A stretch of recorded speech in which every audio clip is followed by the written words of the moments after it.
Disclaimer: this channel does not promote any violent, harmful, or illegal activity. All contents provided by the channel are meant for educational. আবার কর্মবিরতিতে ফেরা এবং সেখানে দেখা যাচ্ছে বাদী বিবাদী পক্ষরা তাদের রাজনৈতিক দল একটা রাজনৈতিক আখ্যা দিয়ে দাগিয়ে দিচ্ছে। কি বলবে? সুস্থ স্বচ্ছ স্বাস্থ্য ব্যবস্থা, অভয়ার বিচার, নারী সুরক্ষা, এইগুলো দাবি করা যদি রাজনীতি হয় তাহলে রাজনীতি আমি কি বলবো এটা নিয়ে। এবং দেখা যাচ্ছে এখনো পর্যন্ত 54 থেকে 55 দিন পেরিয়ে গেছে, এখনো পর্যন্ত অভয়া বিচার মেলেনি। কি বলবে আর কতদিন লাগবে?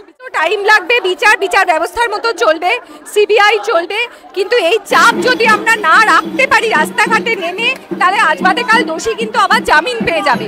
সেটা যাতে না হয়, আমরা যাতে চাপটা রাখতে পারি, সেটার জন্য আমাদের বারবার পথে নামতে হবে। উৎসব শুরু হয়ে গেছে, সবাই উৎসবেও সামিল হন, উৎসবের মধ্যে প্রতিবাদ করুন, প্রতিবাদের মধ্যে উৎসব।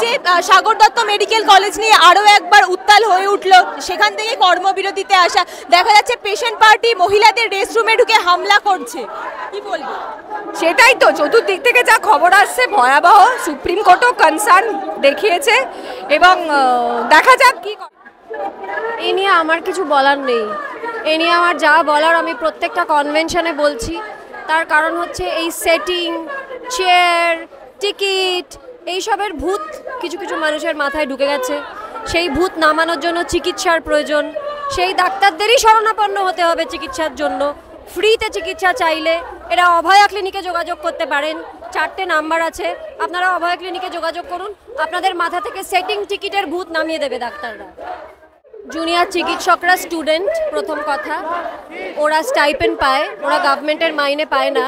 এই ক্ষেত্রে আমি শুধু একটা প্রশ্ন করব, সেটা হচ্ছে স্যাংশনড ভ্যাকেন্সিগুলো যে থাকে সর্বক্ষেত্রে, হসপিটালেও স্যাংশনড ভ্যাকেন্সিগুলো ভর্তি হচ্ছে না কেন? স্যাংশনড ভ্যাকেন্সিগুলো আগে ভর্তি হবে, তারপরে এই অভিযোগটা শুনবে। যারা এই অভিযোগটা করছেন তাদের যদি অবগত না হন, তাহলে একটু সার্চ করে দেখে নিন কটা স্যাংশনড ভ্যাকেন্সি প্রত্যেকটা হসপিটালে রয়েছে, সেগুলো কবে ভরবে। সেগুলো নিয়ে তো আমার অভিযোগ। ভুল কথা বলছি কি কিছু? আপনারা বলুন। একই কথা বলবো যে সত্যি তো বিচার মেলেনি। এখনো দুর্নীতির যে বিভিন্ন সেক্টরে যে দুর্নীতির বিরুদ্ধে যে আমাদের লড়াই, সেটাও এখন কিভাবে ওটা পরিষ্কার করার যে এক্সিকিউশন, যে কর্মসূচি, সেগুলোও আমরা জানি না।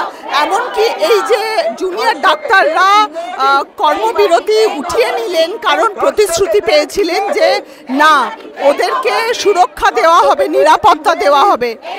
সাগর সেন হসপিটালে তো এই কাণ্ড হলো, মানে মেয়ে নার্সদের মারামারি করছে।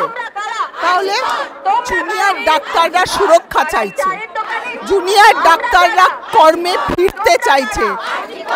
সুরক্ষা দিলে তারা নিশ্চয়ই কর্মে ফিরবে। আমরাও কাজ করতে চাই এক সুরক্ষিত নিরাপত্তা যেখানে আছে, এরকম একটা সেক্টরে আমরা কাজ করতে চাই।